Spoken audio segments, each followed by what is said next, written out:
What's up, and welcome to Strength in Scriptures number 3.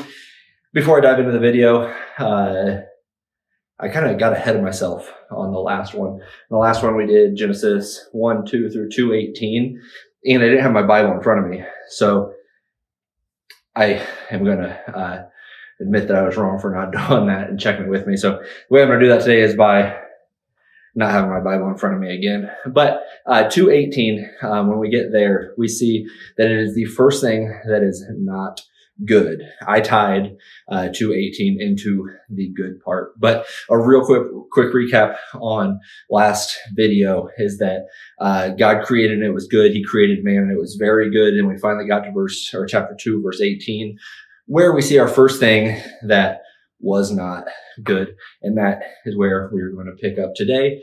We're going to go Genesis 2, verse 18 through the end of the chapter. And I've also got some legs today. My squats did not feel good last week, so let's go ahead and jump in and see how they feel this week.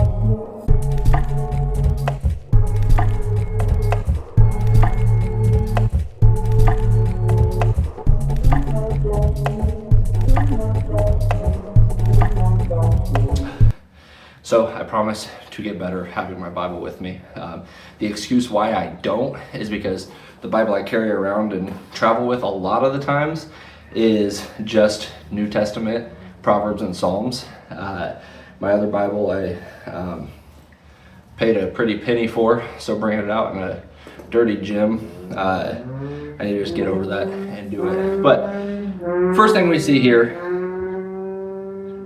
living out in the country is awesome. Okay. First thing we see, and you see this is unedited. We're just rolling with it because that's what the audience I want to bring. I don't want the perfect, crazy, this is awesome edit kind of thing. But I'm getting ahead of myself, and I'm not going to make this long-winded. We see the first thing in Scripture that is listed as not good, and that is when man is alone. So what does God do?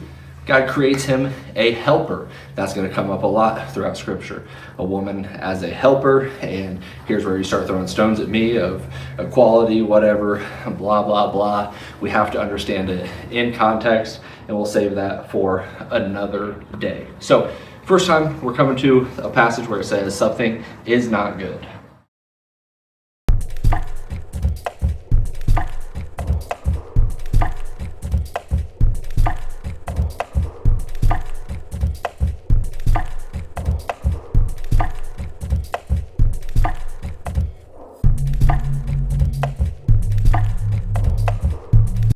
So it's not good. What does God do? Creates a helper for Adam, and seems like things are really good for a while. We don't know how long that is, unsure. But Adam having a helper, if you are married, you completely get it. Having a woman by your side, very, very good. So that is where we're at right now. Then we're going to get to the very end of the chapter.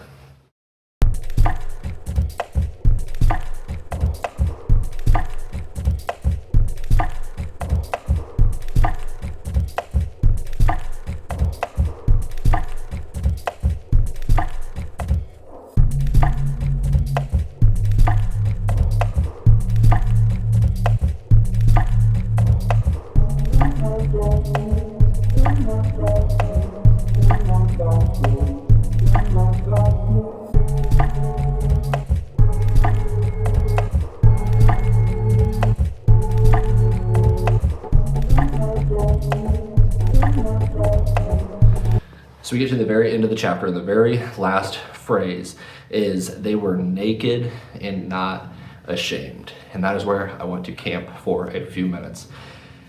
They were not ashamed. Why? because they were plugged, united together with the source of life. They were unified with God. There was no sin. Everything was perfect. Now, when you're in nakedness, you're in your most vulnerable state. Everything kind of laid before you is the picture I want to paint. And there was no shame in that. And what I want to take for you guys is that when you are united with Christ, you are pursuing holiness, you are connected with Him, there is no reason for shame. If you have shame, it's because you are separating yourself from Christ. You're doing things behind closed doors that you don't need to be doing. You're thinking thoughts you shouldn't be thinking. The list goes on. But when you are united with Christ, you can stand before Him unashamed. You can stand before others unashamed of the gospel.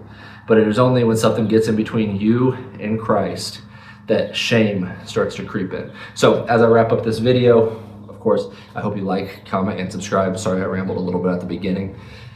Pre-workout running through me. But if you have any shame, ask yourself why that is. Grow closer to Christ. The more you grow closer to Him, the more shame will leave, and the more freedom and nakedness you can have before Christ. With all that being said, as always, I don't want to keep talking on a point that has already been made, but where there is shame means there is a disconnect between you and Christ. So the answer is to draw closer and closer to Him each and every day so that shame will leave and you can stand right before Him unashamed of all you've got. I'll see you guys next time.